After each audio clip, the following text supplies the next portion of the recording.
How do you do standing head to knee pose? I consider this to be the most iconic hot yoga posture in the world, and if you want to get better in this pose, don't go anywhere.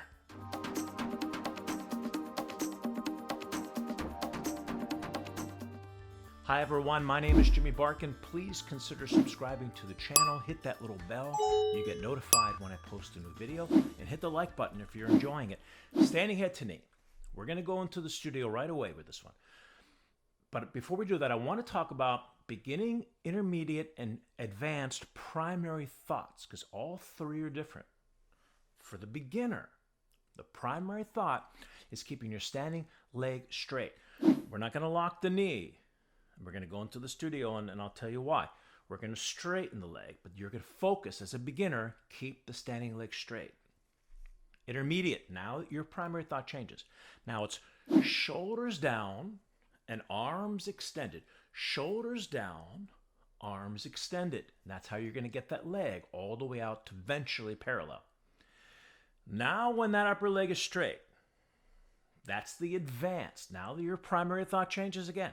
Now that the upper leg is straight, you're going to keep the upper quad muscle engaged. Upper quad muscle engaged. So let's go into the studio and dive right in. First, we're going to look at the grip with the wonderful assist of Jamie Sage. She's going to interlace her fingers just below the ball of the foot. Now I'm going to have her kick the leg out so you can see. Just below the ball of the foot so that you can have action for the toes to come back towards you. If you hold too high up to maybe 2 inches below the toes, then that's going to force your toes forward. You're not going to be able to flex that foot. So just below the ball of the foot, that's where the first grip is. Now I want you to look at the wrists. I want the wrists to be straight.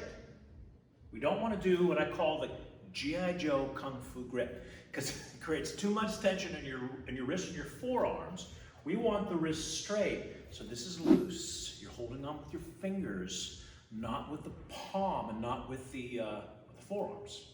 Now let's look at the modification first. If it's impossible for you to grab the foot, if it's your first day and you're a raw beginner and you can grab the foot, then grab the foot. But if it's impossible, you can hold the knee. I'm going to watch Jamie. She's going to turn to the side. Interlace your fingers just at the knee, flex the foot, and balance there. And that's it. That's a good modification. And just make sure that standing leg is straight and you're holding a good, solid starting modification. Now here's one of the corrections that I make every day for 99% of my students. And every picture I see posted on Facebook, it's the same thing. The foot wants to turn to the side. If you're doing the right side, it turns to the right. Left side, it turns to the left. Because we're protecting the IT band, the side of the hip. So what we want to do is make sure you take a look in the mirror if you have one, and turn your foot to vertical so the toes are right over the heel.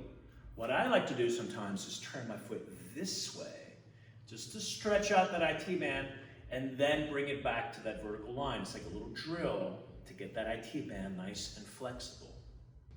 Now let's talk about that standing leg. I'm going to have Jamie relax for a second. We want the standing leg straight. So in the hot yoga world, they'll tell you to lock the knee. I don't like the term lock the knee because that implies a hyperextension. You don't want to hyperextend. Look what happens when I push my knee back. My quadricep muscle is no longer engaged and my knee's vulnerable. Don't want to bend it either. I want to zip up the quad and get the weight to the big toe mound right here. That big toe mound is going to protect the knee. So now it's straight. Because in that hot yoga world, they also say one unbroken lamppost. Well, this is broken in the other direction. We want to zip up the quad and shift the weight forward. Now that leg is supporting your knee. Now I'm going to have Jamie hold her foot. And hopefully you'll be able to hold your foot, even if it's your first day. Some of the hot yoga people tell you to bring your thigh parallel to the floor. I'll have Jamie do that. I don't like it. It's too much pressure on the sacrum, too much pressure on your lower back. If you're strong and flexible, yeah, you can do it. But I like the knee a little bit above waist level. You see what that does? It widens the sacrum and it protects the lower back. That's where we need to be. Just a little bit above waist level. Now we got the standing leg straight, the upper knee a little bit above waist level. Now I'm going to have Jamie start kicking her leg out because now it's time. So, in the interlaced finger grip, that standing leg is solid. Now she's going to slowly begin to extend that leg out, eventually to a parallel line. That's the full position. I want to have Jimmy bring her knee back again. You're going to fall somewhere within this pendulum swing. I want you to memorize her position because you definitely don't want to be higher. You definitely don't want to be lower. That's going to hurt your back. You want to be right here. Let's bend the knee again. On this pendulum swing to get that leg out. Okay, I'll have Jimmy relax for a second. How are you going to get the leg out? This is your primary thought. I say it 100 times every day. Well, it's an exaggeration. Maybe 5 times. Shoulders down, arms extended. If my shoulders are up and my elbows are bent, I'm restricting the range of motion of the upper leg. Shoulders down, arms extended will allow that leg to go all the way out to your full potential, wherever that flexibility may be. So once again, let's review that one because this is important. Where you're going to fall on that pendulum swing, somewhere in here, until that leg is completely straight. So now, if that leg is all the way out, your primary thought now changes. Instead of shoulders down, arms extended, you don't have to worry about that now.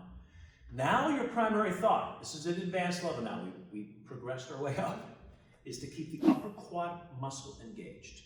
Because the biggest mistake what happens is when people start to drop their elbows down, this upper leg starts to bend that leg a little bit. When that leg starts to bend, you're stuck. You're stuck here in purgatory forever. So straighten that leg and tighten the quadricep muscle as the elbows drop. So now it's time to drop those elbows down, and that's why we want to have those wrists nice and loose. So let's do straight arms for a second, Jamie. Her arms are straight. Now soft elbows, soft wrists, soft shoulders, loose forearms, the elbows drop down. Now here's one of the biggest mistakes people make at this level. They drop their upper body too far forward. See how their back is almost straight here? And then they're touching their head to their shin, and they're really struggling with the center of gravity. So I'm going to have Jamie stop for a second and relax. What we're going to do instead, we're not going to let the upper body drop. We're going to keep this concave spine. So watch her do it again. I'm holding her foot to help her with her bound. So she's going to kick it out. Her elbows drop down. Now watch what happens with her spine. It doesn't move. Just the head comes in to the knee. But look at her back. Look how that rabbit rounding spine. Bring her head up again. The upper body, elbows come down, doesn't move. And the head touches the knee. All around the thought of keeping the upper quad muscle engaged. So one of the last things Jamie's going to do is try to get her elbows lower to eventually go below the calf muscle. And once you can do the full position, this is the key. This is how you can hold it for a long time. Relax the breath. Don't hold on to the breath. If you hold your breath, you're only going to be able to hold the pose as long as you can hold the breath. Relax the breath until the final position. This is ultra advanced. Your hands drop down to your heels. Let go of this hand this way, and then let go of the other hand. No hands, head to knee. And that's it. Standing head to knee.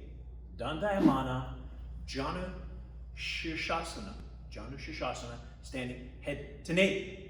So I hope you enjoyed today's video. Big shout out to Jamie for assisting me in the studio. My name is Jimmy Barkan.